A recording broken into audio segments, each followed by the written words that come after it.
What's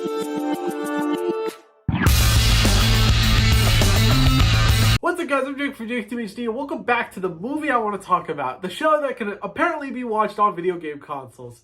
You know, it'd be interesting if someone was watching this on their like PlayStation or Xbox. It would be cool if someone's watching this on their Nintendo Switch, or if anyone watched YouTube on their Nintendo Switch.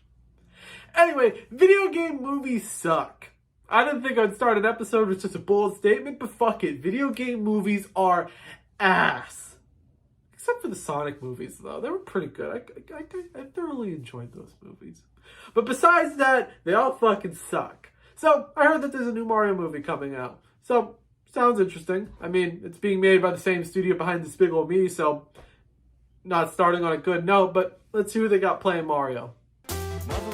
First, of course, is Mario, who will be played by Chris Pratt. Chris Pratt? Fucking Chris Pratt?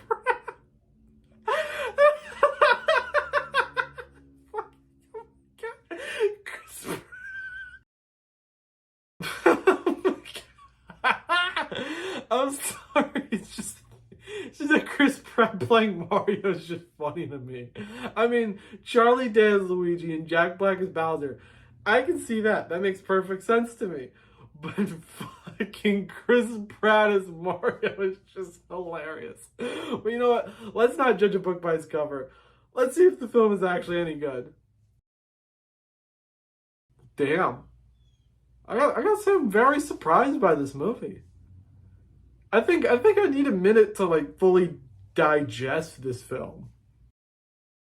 I lied, but now I can actually sit here and finally review the movie. Well, I'm sorry if I decided to watch the Mario movie right before an actor strike happened and I didn't know the fate of my show, and the week before I turned 18, you asshole. Can you let me enjoy this one piece of childhood I have left before I have to become an adult like I currently am and have to face adult responsibilities?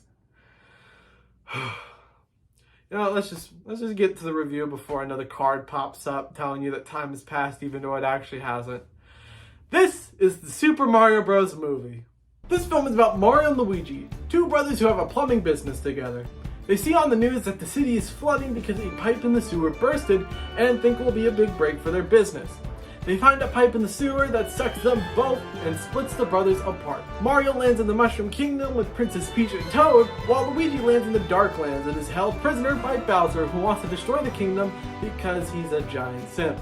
Now Mario, Peach, Toad, and Donkey Kong have to save Luigi and stop Bowser from destroying the Mushroom Kingdom. The cast I already mentioned is a part of this film, as well as Anya Taylor-Joy as Princess Peach, Keegan-Michael Key as Toad, and Seth Rogen as Donkey Kong. This is Nintendo's first film since the original Mario movie from the 90s being a giant flop and being destroyed by critics and audiences. Shigeru Miyamoto, who is the creator of the Mario games, is a producer on the film, and Charles Martinet, who is the voice of Mario in the games, voices a couple characters in the film. This film also became the highest grossing movie of the year as of writing lists. It's the third highest grossing animated movie of all time, and it's the 15th highest grossing film of all time. Holy fucking shit, this movie is big. When that cast was announced, I didn't think that Chris Pratt playing Mario would become one of the highest grossing films of all time and make over $1 billion at the box office. I got some apologies to write. I really need to write some apologies on that one. I got a lot of people to say sorry to. The Mario movie is fun. It is just a fun blast from start to end. The acting is great in this film, and I'm glad Chris Pratt didn't try to do an Italian accent throughout the entire film, because that would have gotten annoying very quickly. Every character in this film deserves to be here. The animation is beautiful and makes you want to explore every world you see in this film. It's truly breathtaking seeing all these worlds that we've explored in the games come to life and look better than we could ever imagine. Also, the score is fantastic, combining iconic songs from the games into these grand and epic songs that complement the scenes. My favorite part of this movie is the amount of Easter eggs that are hidden in this film.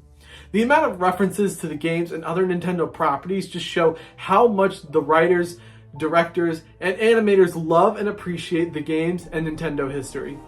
I want to watch this a million more times just to find all the stuff that I missed. My only problem with this film is that it should have been longer.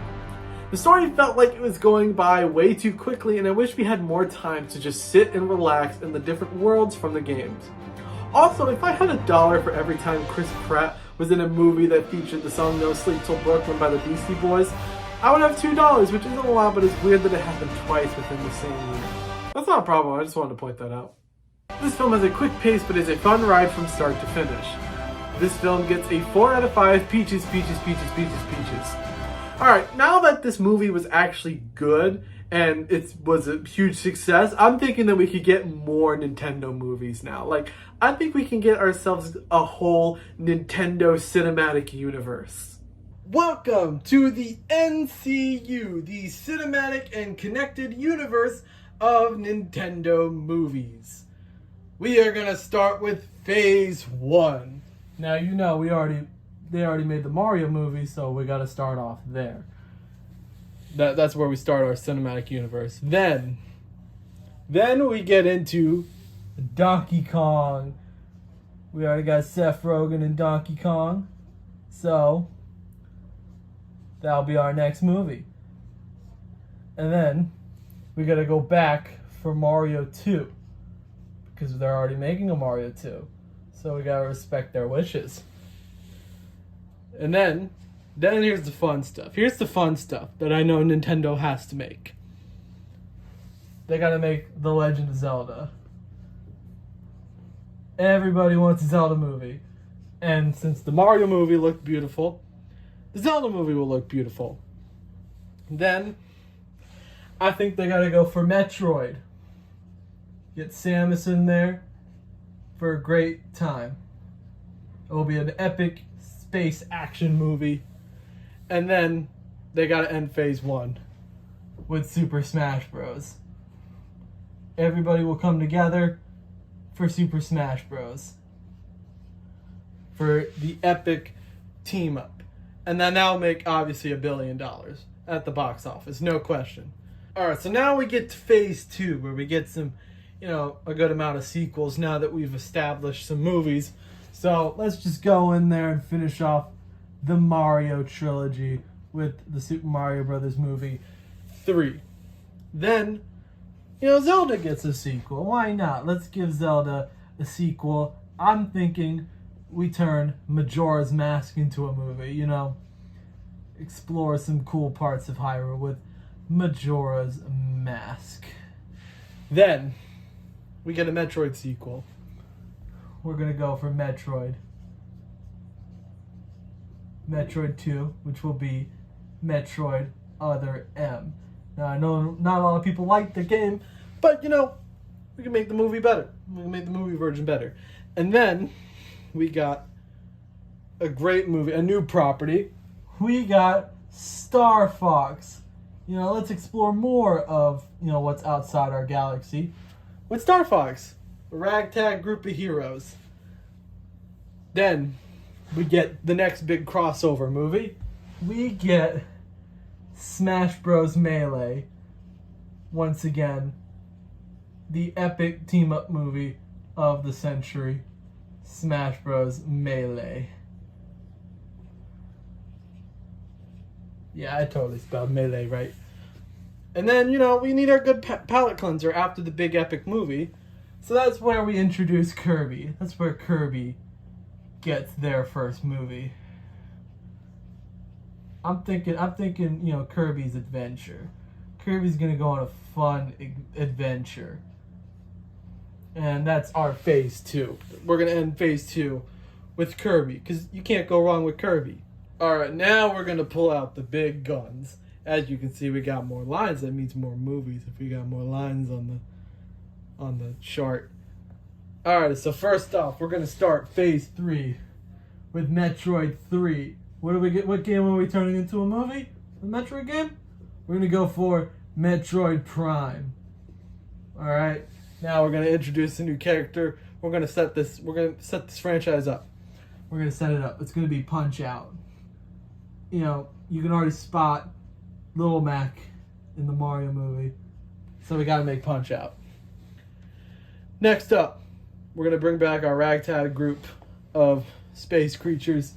And we're gonna do Star Trek 2. We're gonna do Star Fox 2. It could be like Star Trek, but it's Star Fox because it's a fox.